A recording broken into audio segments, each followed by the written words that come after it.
Ուզում եմ այսօր խոսել մեր հին բարի թեմաներից, ընծայից, տասանորդից, զոհաբերությունից։ Կարծում եմ մեկ-մեկ պետք է խոսելը։ Չնայած ովքեր 5 տարի եւ ավել ապաշխարած են, կհիշեն, որ ամեն կիրակի համարյա խոսվում էր դրա մասին։ Այս վերջերս այս նյութի իմ մեջ հասունացավ, մանավանդ որ կենտրոնում էլ այս նույն բանն եմ խոսել, ուզում եմ ասել, որ այս վերջերս Facebook-ում տենց նկատվում է որոշ եկեղեցիների հոգևորների բուռն քննարկումներ, տասանորդի դեմ, ընծայի դեմ, փառք Աստծո մեր եկեղեցուց չկան նման մարդիկ այդտեղ, չեմ հանդիպել, բայց շատ խիստ քննադատում են, որ ոչ միայն դրա մասին քարոզչությունն է սխալ, այլ նաև ընդհանրապես տասանորդ տալը։ Ես չգիտեմ, մարդիկ Աստծո խոսք չեն կարդում, կամ ինչքանով են կարդում, ինչքանով են ընկալում։ Ասում են, թե իբր որ դրա մասին խոսում ես, մարդուն ստիպում ես, որ իր գրպանը բացի քեզ գումար տա, ժողովուրդ մենք գիտենք, որ Աստված ոչ մեկին ոչինչ չի ստիպում։ Աստված անգամ սրբության կյանքը, որ դրել է մեր առաջ, չի ստիպում։ Աստված ճանապարհ է ցույց տվել մեզ եւ հորդորում է, որ մենք դրանով քայլենք։ Գրած է, օրենքի գրքերում էլ է գրած, երկրորդ օրինաց 28 գլուխը, հայտնի գլուխը։ Այս ճանապարհը կա եւ այս ճանապարհը այլընտրանք չկա։ Հիմա թե այս ճանապարհով քայլես, դրա ցանածներն ես հնձելու, երբ որ տեղ հասնես կամ ընթացքում, այս ճանապարհով քայլես, դրա ցանածներն ես հնձելու։ Տերը մեզ ճանապարհ է ցույց տալի։ Տերը մեզ որոշ բաներից ելք է ցույց տալի, բայց ումն է Տերը այստեղ նստածներից ստիպել ինչ որ բան անելու։ Ոչ մեկին, ովքեր էլ որ ստեղ ենք, հոժարությամբ ենք եկել, Տիրոջը սիրելով, գիտենք, որ ստեղ է փրկությունը, դրա համար ենք եկել, գիտենք, որ Տերը մեզ դուռ է բացել եւ հավատում եմ, որ Աստծո խոսքի մեջ ինչ գրած է, մեր օգուտի համար է, մեր շինության համար է, նմանապես, երբ որ գրած է անցայի տասանորդի մասին, դա մեր օգուտի համար է, ինչա Տերը մեր գումարի կարիքն ունի, չունի, Տերը անգամ որ ուզում եք այն մի քիչ խորը մտածենք, մեր կարիքն էլ այդքան չուներ, բայց Տիրոջ ողորմությունն է, որ այսօր մենք իր տան մեջ ենք։ Այդ մեր շնորհքն է, մեր լավը լնելն է, ոչ, Տիրոջ ողորմությունն է։ Այդ մարդկանցից ոմանց ճանաչում եմ։ Երևանի եկեղեցիներից են տարբեր, շատ երկար տարիներ է գիտեմ, շփվել ենք որոշ առումով, որոշ հանգամանքների բերումով, անգամ Մոսկվայում եմ հանդիպել իրենց։ Բայց որ հանդիպեմ, նախ կասեմ, որ այդ Facebook-ը այդ հարթակը չի, որ դրել եք նման բաներ եք քննարկում, որովհետև շատ անհավատներ են կարդում նաև եւ սխալ կարծիքներ է նրանց մեջ ձևավորվում մեր եկեղեցիների մասին։ Եվ խորհուրդ կտամ, որպես հոգևորներ, ձեզ զերծ պահեք այդ կոմենտարիաներ գրելուց։ Զերծ պահեք, հա, մեկին ծնունդ եք շնորհավորում, օրհնում եք, չգիտեմ, գրեք, չնայած ինչքան քիչ գրեք, այնքան հայտնի չեք լինի, բայց նման բաները կարելի է արդյոք, չէ՞ որ խոսքն է ասում, եթե ձեր մեջ դատեր ունեք, անհավատների առաջ պիտի դա այդ դատերը ներկայացնեք։ Միթե չեք կարում ձեր մեջ այդ հարցերը լուծեք։ Եվ երկրորդը, որ կասեմ, սիրելի եղբայր կամ սիրելի քույր, գնա Աստծո խոսքը կարդա, կամ եթե կարդում ես, լավ կարդա, ուսումնասիրի, որտեղ Աստծո խոսքը գեղարվեստական գիրք չի մենակ կարդալու համար։ Աստծո խոսքը դա մեր կյանքն է, մեր հոգու հացն է, եւ եթե հացն է, այդ ոնց է մեր ուտելիքի հարցում մենք զանազանում ենք ինչ ուտենք, չուտենք։ Մեր հոգու հացն է սա, բայց նայենք մենք ինչ ենք ուտում։ Որովհետեւ Աստծո խոսքն է ընդունակ մեզ փոխելու, մեզ կատարյալ դարձնելու։ Պողոս առաքյալը Տիմոթեոսի թղթում ասում է, որ բոլոր գիրքն է Աստծո խոսքը, բոլոր գիրքը։ Հələ այդ ժամանակ նոր կտակարանը ամբողջությամբ ձևավորված էլ չի եղել։ Նա որ ասում է բոլոր գիրքը դա 5 կտակարանի մասին է խոսքը։ Եվ այդ խնդիրները հիմնական առաջանում են նրանից, որ մարդ իրան հարմարացնելու համար սկսում է 5 կտակարանը նորից անջատել։ Նոր կտակարանից տարանջատել։ Դե դա հիններ, հինի մեջ ինչ ասվել է դա հնում է, մնացել է օրենք, սա նորն է։ Բայց այդպես չի։ Չէ՞ որ օրենքի մեջ էլ Մովսեսն ասում է, այս օրենքի խոսքերը պահողը պիտի ապրի։ Սա կյանք է։ Եվ որոշները անգամ այդ շնորհքի վարդապետությունը ինչից է գալիս, որ 5 տակարանը փորձում են անջատել նորից։ Աստված պատժող չի։ Աստված ինչ ուզում ես արա, ոնց ուզում ես ապրի, մեկան ներելու է։ Չէ, այդպես չի։ Աստծո խոսքը ամբողջական է։ Հիսուսը աշակերտներին ասեց դուք հիմա մաքուր եք այն խոսքով, որը որ ես ձեզ խոսեցի։ Աստծո խոսքն է մենակ ընդունակ մեզ մաքրելու ու կատարյալ դարձնելու։ Ամեն։ Անկամ օրենքներ կային, հա, որոշ բաներ Հիսուսը փոփոխություն արեց կամ փոփոխություն չէ, ավելի կատարյալ դարձրեց։ Օրինակ, օրենքում գրված էր քո ընկերոջը սիրիր, բայց քո թշնամուն ատիր։ Բայց Հիսուսը երկու դեպքում էլ սլաքները ուղղեց սիրելու կողմ։ Ինչի համար, որտեվ քրիստոնյայի մեջ երբեք չպետք է ատելություն սերմանվի, ատելություն մնա։ Մենք պետքա սիրող լինենք, որտեվ մեր հայրը սիրող է։ Կամ ապահարզանի մասին, չէ, ասին այդ ոնց է Մովսեսը ասեց, ով որ ուզում է իր կնոջից բաժանվի, թող արձակման թուղթ գրի, ապահարզանի թուղթ։ Հիսուսը ասեց, դա ձեր սրտերի կարծրության համար այդպես արեց, բայց սկզբից այտենց չէր։ Աստված, որ ստեղծեց արու եւ եք ստեղծեց եւ այն, որ Աստված միավորել է, թող մարդը երբեք չբաժանի։ Այսինքն ավելի կատարյալ դարձրեց։ Իսկ 10-որդի ու ընծայի մասին Հիսուսը ինչ օրենքի փոփոխություն արեց։ Ոչ մի բան։ Ընդհակառակը աղքատ կնոջ երկու լուման գովեց, որ գցեց, կամ փարիսեցիներին, որ նրանց սխալներն ու կեղծավորություններ ներկայացնում, ասեց դուք բոլոր մանրուքների 10-որդի չամանի, չգիտեմ ինչի 10-որդները տալիս եք, բայց օրենքի ծանր բաները զանց եք անում, նա էլ պետք է անել եւ սա էլ չթողել։ Այնպես որ սա Աստծո խոսքի է եւ հետո մեր օգուտի համար է։ Ամեն։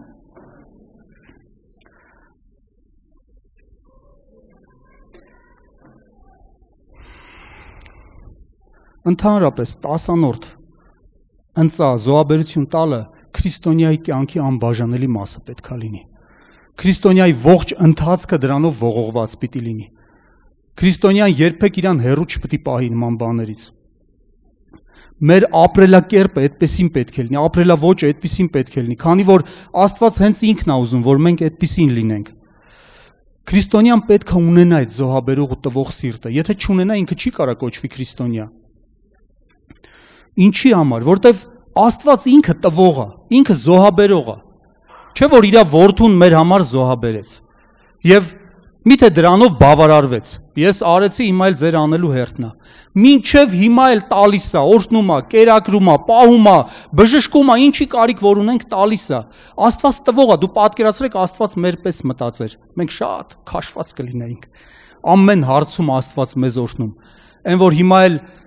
Փառք Աստծուն, աշխատում ենք, ապրում ենք, դա Աստծո գործն է, Աստծո ձեռքն է, մեզ թող չթվա մեր խելացիությամբ, մեր բազուկն է մեզ պահում, կերակրում, դա Աստծո ողորմությունն է մեզ պահում ու կերակրում։ Եվ հետո, եթե Տերը ուզում է, որ սրբության հարցում, հավատարմության հարցում, ներման հարցում, շատ որոշ հարցերում, բոլոր հարցերում նմանվենք իրեն, այդ ոնց է, որ տալու հարցում չպետք է նմանվենք իրեն, պիտի նմանվենք։ Դա էլ մի բան է, որ ինքը իր էությամբ այդպիսին է, մենք էլ պիտի ձգտենք այդպիսին լինենք։ Երբ ինչ որ մի հավատացյալի կողքից նայում ես, դե կողքից մի քիչ լավ է երևում, էլի։ Հոգևորի վիճակը իրան կարող է թվա Լավոդիկե եկեղեցու նման Հակոբ աղբերն էլ ընդեղ մեջ բերում արեց։ Ես հարուստ եմ, բայց Տերը ասում է դու թշվառ, աղքատ ու կույր ես։ Մեկ մեզ թվում է թե sense մի փառավոր ընթացքի մեջ ենք, բայց կողքից երևում է, էլի։ Կողքից երբ որ նայում ես մի քրիստոնյա օրինակ ինքը ասենք ներելու հետ խնդիր ունի, սիրելու կամ հնազանդվելու հետ, մենք լավ գիտակցում ենք, չէ՞ որ տվյալ անձնավորությունը ապաշխարելու կարիք ունի, շատ խորը ապաշխարելու։ Ես ձեզ ասեմ նմանապես, եթե քրիստոնյան տալու հետ խնդիր ունի, 10-որդ տալու, ընծա տալու, զոհաբերություն տալու, ինքը լուրջ ապաշխարության կարիք ունի, շատ լուրջ։ Աստծո խոսքը մեզ սովորեցնում է, որ ավելի երանելի է տալը, դա երանելի բան է։ Պատկերացրեք մի բան, որ մեր մտածելով մեզանից կտրում ենք, տալիս ենք, դժկամությամբ միգուցե կամ չգիտեմ, մեկը սիրով, դա երանելի բան, Աստված համարում է դա երանելի բան։ Եթե ուզում եք երանություն վայելեք, տվեք, փորձեք։ Ես ինձ գովելու համար չուղակի զուտ, չեմ ասում շատ, բայց որոշ դեպքերում, որ փորձել եմ ինչ-որ մեկին մի որոշ ինչքան հնարավորությունս ներել է գումարով օգնել, այդ սկիզբը տենց է, պատերազմ է, դե սա ոնց կլինի, պետք է, այնքան տեղ կա, այնքան ծակ կա փակելու, գումարը այնքան կարիք կա, բայց որ այդ պատերազմում հաղթում ես ու տալիս ես, գիշեր ուրախությունից չես քնում, որտեվ դա երանելի բան է։ Եվ մենք պետք է լինենք տվող անկախ հանգամանքներից, անկախ երկրում տիրող իրավիճակներից, անկախ մեր տրամադրությունից, անկախ մեր տրամաբանությունից ու անկախ նրանից ստեղ դրա մասին խոսվում է թե ոչ, մենք պետք է լինենք տվող։ Աստծո խոսքը մեզ շատ տեղերում նմանեցնում է հողագործի, մշակի։ Եվ մեր ընծա կամ զոհաբերություն տալը նմանեցնում է ցանելուն, ցանքս։ Ես ուզում եմ կարդամ 2 Կորինթացիների 9-րդ գլխի 9-ից 10 համարները։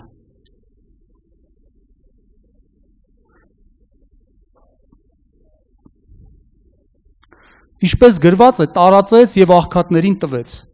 Նրա արդարությունը հավիտյան կմնա։ Եվ նա է, որ սերմ ցանողին սերմ է պարգևում եւ կերակուրի համար հաց։ Ձեզի սերմանելիք պիտի պարգև եւ ավելացնի, ձեր արդարության պտուղները պիտի շատացնի։ Եվ մի անգամից երկրորդ տեղն էլ կարդամ, սրան զուգահեռ, առաջի մնացորդած 29-րդ գլխից։ Կկարդամ 14 համարը, բայց կարճ փոքր ներկայացնեմ ես գլուխը, նոր կարդամ։ Սա այն հատվածն է, որ Դավիթը արդեն իր թագավորության օրերի կարելի ասել վերջին էր մոտենում եւ նա շատ ոսկի, արծաթ, պղինձ եւ երկաթ էր հավաքել ու քար տիրոջ տան կառուցման համար եւ կոչ արեց հրեա իշխաններին, ասեց «Էլ ով է համաձայն կամովին ընծա տալու տիրոջ կառուցման համար» եւ իշխաններն էլ տվեցին ահագին ու ժողովուրդը ուրախացավ դրանից, որ ընծա տվեցին տիրոջ տան կառուցման համար։ Ու Դավիթը 14-րդ խոսքում իր աղոթքի մեջ ինչ է ասում։ Ասում է, բայց ես ով եմ եւ իմ ժողովուրդը ով է, որ այսպես կամովին ընծա տալու կարող լինեինք, որովհետեւ ամեն բան քեզանից է եւ քո տվածից քեզ տվեցինք։ Փառք Տիրոջը։ Ամեն բան ինչ ունենք նրա տվածն է։ Հավատացեք, ինչ ունենք։ Ոչ մի բան չկա իմ կյանքում, որ հետագիծը նայում եմ, որ Տիրոջ տվածը չլինի։ Ամեն բան նրա տվածն է։ Աստված է մեզ ցանելու համար սերմ տալիս, նաև գումարը ցանելու համար սերմ է տալիս։ Այսինքն ամենահետաքրքիր այդ գործողությունը, որ կա, ցանելու ու հնձելու, Աստված սովորացնում է մեզ։ Ճիշտ է, մենք չենք գալիս տալիս ստեղ այն հետին մտքով, թե տալիս ենք, որ Աստված էլ մեզ տա։ Մենք Աստծուն սիրելով հանդերձ ենք տալիս, որովհետև նա, որ իր լավագույնը տվեց մեզ համար, երբեք մեզանից սպասում չուներ։ Լավագույն արձագանքը, որ մենք կարող ենք տալ Աստծուն, ասենք Տեր, այո, ընդունում ենք քո արած գործը մեր կյանքերի մեջ, բայց Աստված իր լավագույնը, որ մեր համար տվեց, կամ հիմա, որ մեզ տալիս է, օրհնում է, պահում է, ինչա հետին մտքեր ունի, մեզանից կախված ինչ-որ բան ունի, որ տալիս է, հետո էլ մենք տանք։ Բայց Աստված սովորացնում այդ ճանապարհը, Աստված սովորացնում այդ ցանքսի ճանապարհը, նա է սերմ ցանողին սերմ տալիս։ Պատկերացրեք, ես հող ունեմ, շատերը հող ունեք, գիտեմ, մենք էլ ենք մի ժամանակ զբաղվել հողագործությամբ։ Ես հող ունեմ ու բավարար սերմ, ինչքան որ պետք է այդ հողում ցանելու համար, ասենք կարտոշկա, ստեղ դե Հրազդանում ամենալավ միրգը կարտոշկեն է։ Հիմնական կարտոշկա են ցանում ժողովուրդը։ Բայց հենց գալիս է ցանելու ժամանակը, մտածում եմ, բա լավ, էսի որ ցանեմ, բա վաղը ինչ պիտի ուտեմ։ Էսի որ ցանեմ, բա էսի տամ, վաղը պիտի կոմունալները մուծեմ, վարկ ունեմ մարելու, բա այդ ինչ պիտի անեմ։ Կամ մտածեմ, կեսը ցանեմ, կեսը պահեմ, ուտեմ։ Բայց ցանողը երբեք այդպես չի մտածում։ Ցանողը մտածում է, եթե մի բանը ցանելու համար է, պիտի ցանվի։ Այդպես է, թե ոչ։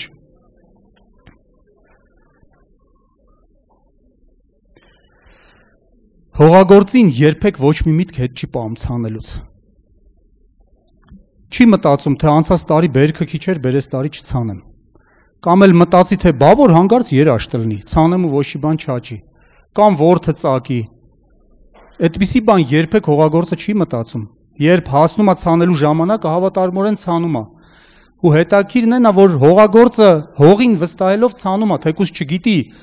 այդ տարի ոնց կտա բերքը, բայց որոշ քրիստոնյաներ Աստծո տան մեջ ցանելուն կասկածում են, որ Աստծո տան մեջ կորուս չկա, որ Աստծո տան մեջ որդը չի ծակում, ժանգը չի փտեցնում կամ գողը չի գողանում, բայց կասկածում են ցանելու համար։ Ոմանք էլ արագ ուզում են ցանեն ու վաղը հավաքեն։ Այդ նույն կարտոշկի վրա օրինակ բերեմ, պատկերացրեք ես հիմնական մայիսին են, չէ՞, ցանում, հողագործները կհիշեն։ Ցանել եմ ու հաջորդ օրը եկել եմ, սկսել եմ քանդել, որ բերքը հավաքեմ։ Կողքից տեսնողը կծիծաղի ին վրա։ Երբեմն մեզ տենց ենք պահում, սիրելիներ, այս որ ասում եմ, ճիշտ է, մի քիչ ծիծաղելու է, բայց որ քննենք, երբեմն մեզ այդպես ենք պահում։ Երբեմն ուզում ենք հենց այսօր ցանենք, վաղը դրա արդյունքը տեսնենք։ Բայց դե համբերություն է պետք դրա համար։ Հավատացեք Աստծո տան մեջ ինչ ցանվել է, թե այս կյանքում, թե հավիտենական կյանքում դրա պտուղները վայելելու եք։ Երբեք չկասկածեք։ Աստծո տան մեջ երբեք խոտան չի լինում։ Եվ նաև գրած է, որ ինչ ձևով ցանես, այդ ձևով ես հավաքելու։ Խնայելով ցանես, խնայելով ես հավաքելու։ Առատությամբ ցանես, առատությամբ ես հավաքելու։ Ոչ մեկ մի մեշոկ կարտոշկա ցանելուց 40 կամաց կարտոշկա չի հավաքի։ Պարզ է, համեմատաբար պետք է այդպեսին ցանվի։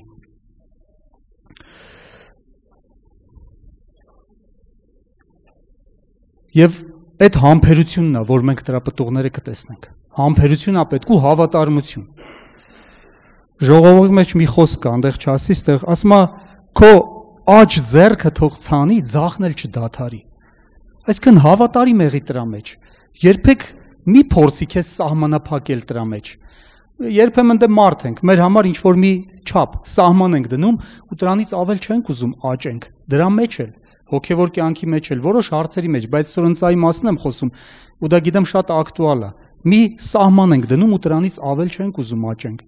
Ու ասեմ ձեզ դրա համար էլ տարիներով միգուցե աշխատավարձը չի աճում։ Բայց Հիսուսը ասեց քչի մեջ հավատարիմ եղողը շատի մեջ էլ արդեն հավատարիմ կլինի։ Եթե դուք փոքր բանի մեջ հավատարիմ չեք, ճշմարիտ հարստությունը ձեզով կտա։ Դրանում մեզ երբեք պետքա սահման չդնենք։ Եվ ուզում եմ խոսքս ավարտելուց առաջ, որպեսզի շատ չերկարացնեմ, ասեմ, սերմը ցանելու համար է։ Սերմը եթե քեզ մոտ պահես, դրա օգուտը դու չես տենա։ Չես տեսնի ինքան ժամանակ, մինչև չդնես համապատասխան տեղը, հողի մեջ, գանձանակի մեջ, չգիտեմ որտեղ որ է։ Երբ որ դնես, այն ժամանակ դրա օգուտը կտեսնես, դրա աճելը կտեսնես։ Եվ հետո ժողովողը մի լավ խոսք ունի։ Ասում է ամեն բանի ժամանակ կա, եւ ժամանակ կա երկնքի տակ բոլոր գործերին։ Կա տնկելու ժամանակ եւ տնկածը պոկելու ժամանակ։ Եվ թույլ տվեք իմ խոսքերով ասեմ։ Կա ցանելու ժամանակ եւ ցանածի արդյունքը հավաքելու ժամանակ։ Միայն թե եթե ցանելու ժամանակին չես ցանել, հավաքելուն մի սպասիր։ Ամեն։ Կանգնենք աղոթքի։ Փառք քեզ երկնային Տեր։ Օրհնյալ Աստված մեր Հայր։ Մեծարում ենք քո սուրբ անունը Տեր։ Շնորհակալ ենք քո խոսքի համար, սիրելի Աստված։ Շնորհակալ ենք, որ քո խոսքը մեզ կյանք է տալիս, Տեր, որ քո խոսքը ունակ է մաքրելու մեզ, կատարյալ դարձնելու, Տեր։ Խնդրում ենք նաև Տեր, որ մեր սիրտը փոխես, տաս զոհաբերող սիրտ, տվող սիրտ, ինչպիսին քո սիրտն է, Տեր։ Ինչպես դու չխնայեցիր քո լավագույնը, մենք էլ երբեք քեզ համար չխնայենք մեր լավագույնը, Տեր։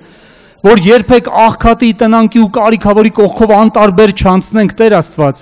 որ մեր անձի մասին միայն չմտածենք, Տեր, այլ մեր կողքինների մասին էլ, քո տան մասին էլ, Տեր, եւ տուր, որ ամեն մեկից փափագը քո տունը լինի, քո տան կառուցումը, Տեր։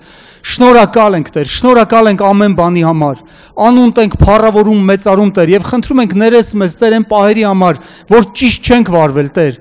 Սխալ ենք վարվել, Տեր իմ Աստված, քո խոսքի հանդեպ, Տեր, խնդրում ենք ների մեզ, օգնիր մեզ եւ գործածիր քո տան փառքի համար, քո արքայության համար։ Մեր ամեն բանը քեզ է պատկանում։ Ամեն բանը, Տեր, մեր տունը, տեղը, մեր ֆինանսը, մեր ամեն ինչը, ինչ որ ունենք, դու ես տվել ու քեզ է պատկանում։ Ու օգնիր, որ կարողանանք քո տվածից քեզ տալ, Տեր։ Շնորհակալ ենք մեր Աստված։ Անունդ ենք փառավորում, մեծարում ամեն ժամանակ մեր սիրելի Հայր, մեր Տեր Հիսուս Քրիստոսի անունով։